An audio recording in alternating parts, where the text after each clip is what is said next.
Well, sir, it's about 8:30 o'clock in the evening as we enter the small house halfway up on the next block now. And here in the living room, we find Mrs. Victor Gook and her son, Mr. Rush Gook. Rush has just this moment arrived home, and his contorted features suggest stormy emotions. Listen. Why, George, it's a horrible thing to contemplate. Oh, contemplate, wanna-plate. Miss Scott hasn't mentioned it to you? No. She will, though. She's bound to.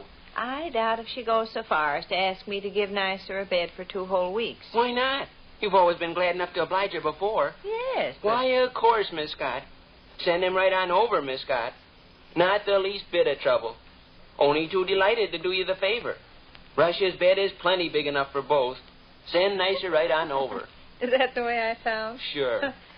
Well, when is this monstrous big disaster scheduled to take place? Last 2 weeks in August. Nicer tell you that? Not 5 minutes ago, right out in the backyard. What'd he say? My traveling salesman uncle's going to take his vacation the last 2 weeks in August. He's going to spend the entire time at our house. Means I sleep with you. Better get busy and sweep up your bedroom. I like my surroundings neat and tidy.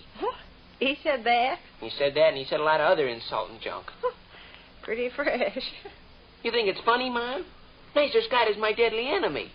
I'd rather drown in the Pacific Ocean than sleep with a reptile so rotten. Oh, Willie, don't holler and scream around. I've had a hard day today, and I'm tired. Get your book and read. I couldn't compose my mind for reading. By George. Anyway, why bother now about something that's not coming along till next August? That's crossing your bridges before you get there. I want to take steps to avert this tragedy. Oh, tragedy.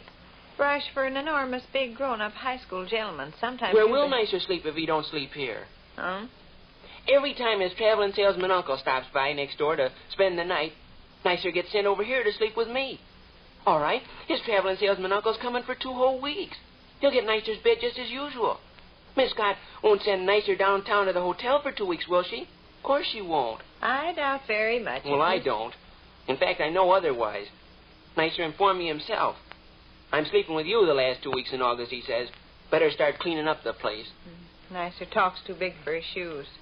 By George, Mom, let's thwart this rotten scheme. Listen. Your father. Who's that? Burglars? By George, before I'll allow a reptile like Nicer Scott. Oh, settle down, Kitty. Gov's probably tired, too. He don't want to listen to wild, excited talky talk and trash. What are you going to say when Miss Scott telephones? Telephones? Telephones and asks if it'll be all right for Nicer to share my bed the last 2 weeks of August. Oh, fiddle.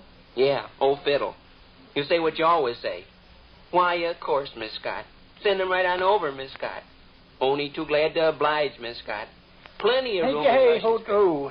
Somebody making a stump speech? Who's your oratorical sidekick, Dr. Sleet? This fella? This is the little man with the green feet that lives on the side of the hill. He's not very pretty. No, he's not. Got his face all twisted around like pancake batter. Nothing serious is ailing him, I hope. I expect he'll survive. Send over and need supper's basement? Yep, and you'll be delighted to learn I covered myself with glory. Won 5 brilliantly pitched games indoor horseshoe. Who all played? Ike, myself, Charlie Razor-Scum, Chief Chess-Butter, and Miss Harris's roomer, Mr. Sledge. Mm. My superior stratagems made 'em all look like 30 cents. Uh-huh. Rush, why is your little sweet flower of a face all overcast and gloomy? He's sour as a crabapple. You know good and well you'll tell Miss Scott okay. Why, of course, Miss Scott. Send him right on over, Miss Scott. Only too glad to oblige, Miss Scott. Rush's bed is plenty Willie, I big. said I didn't want to talk about this anymore. I'm stuck then, huh? I'm going to be forced to share my bed with that rotten reptile of a Nicer Scott 2 whole weeks. Go away. Okay. Papa is curious about this odd conversation. This more kids' craziness is all. Kids' craziness. Somebody explain? Oh, Nicer give out some wild tale about his traveling salesman uncle going to spend his vacation next door.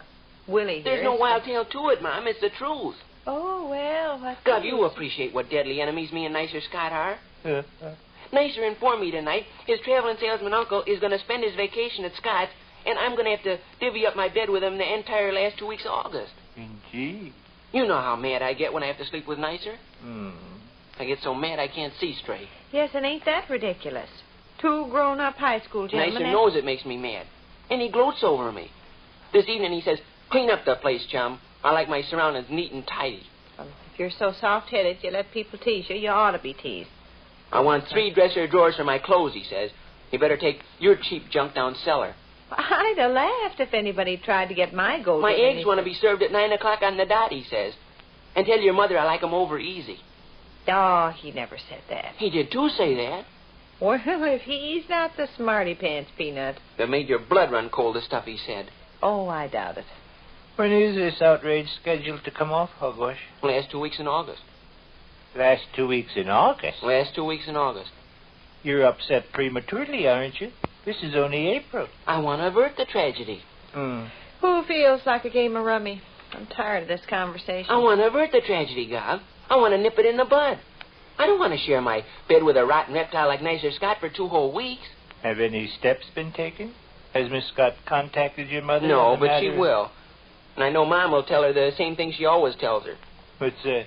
Of course, Miss Scott. Send him right on over, Miss Scott. Only too glad to oblige, Miss Scott. Rush's bed is plenty big enough for the 2 boys. No trouble at all. I believe I heard her make that speech just last week. Sure you did. And the week before that. At least 3 times a month his doggone traveling salesman uncle drives by and wants to stay all night. And Nicer hugs himself with glee. He appreciates I hate having to sleep with him. He appreciates we're deadly enemies. Of course, now he's happy as a lark.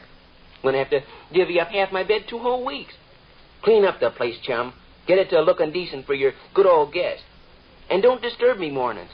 Watch out you don't make any noise. I probably want to sleep late, so maybe you better dress out in the hall. Pretty flip fella. What I ought to do is paste him one upside the snoot. What I ought to do is take my 2 hands and grab him by the I've had scalp. about enough of this excitement and wild talky talk. Oh. Who wants to play rummy? Oh, one more thought before we change the subject, kiddo. Imagine Miss Scott will ask Ashtray to share his bed with Nicer? Why, no. You don't? No, not for 2 weeks. They'll fix up some kind of an arrangement. Why should they fix up some kind of an arrangement? You've always been delighted to do him the favor before.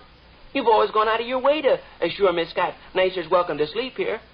Why, of course, Miss Scott. Send him right on over, Miss Scott. Only too glad to oblige, Miss Scott. Rush's I've bed is heard you plenty- made that speech enough times for one evening, too, Rush. When you're age 21, maybe you can criticize your mother. Can't yet, though. Chances are we can run things around here without monstrous big advice from children. You want to play cards, Vic? Sure.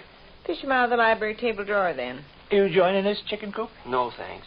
I take it you prefer to sulk, mope, and grieve. Yes, I do. Huh? Everyone to his taste. Mm-hmm. Be consoled by this thought, though. August is a long time off. Mm-hmm. Where are you going? No place. You're not going outdoors and fight with Nicer again. I don't want to ever see Nicer. Shall I deal him up, Dr. Sleech? Go ahead. I think I'll beat you 9 games in succession. Mm-hmm. That Nicer is a mean little rat. Why? Oh, clean up the place. I want my eggs over easy. Don't make any noise while I'm sleeping. Well, he knows he can get Willie's goat. Well, there's your tickets. I hope they're rotten. I intend to play such masterful rummy you'll cringe and slump and swoon. He's there now. Who? Nicer's traveling salesman uncle. Yeah? His car's in the drive. Talk about angels, and they appear. Telephone history again. Mom, it's Miss Scott. I bet any amount of money it's Miss Scott. Want you to sleep with Nicer? Yeah. That would be a bitter pill. Mom, I know you wouldn't allow any horrible outrage to take place. Let's I have know it quiet. Person wants to hear this stuff, answer the phone. You. Oh. Hello? Oh, yes. Oh, really? Well, how nice. Why, sure. Sure. Listen to this, Doc. Why, of course, Miss Scott. Send him right on over, Miss Scott. No trouble at all. Only too glad to oblige. No, you send him right on over. Rush's bed is plenty big enough for both of the boys. Which concludes another brief interlude of the small house halfway up in the next block.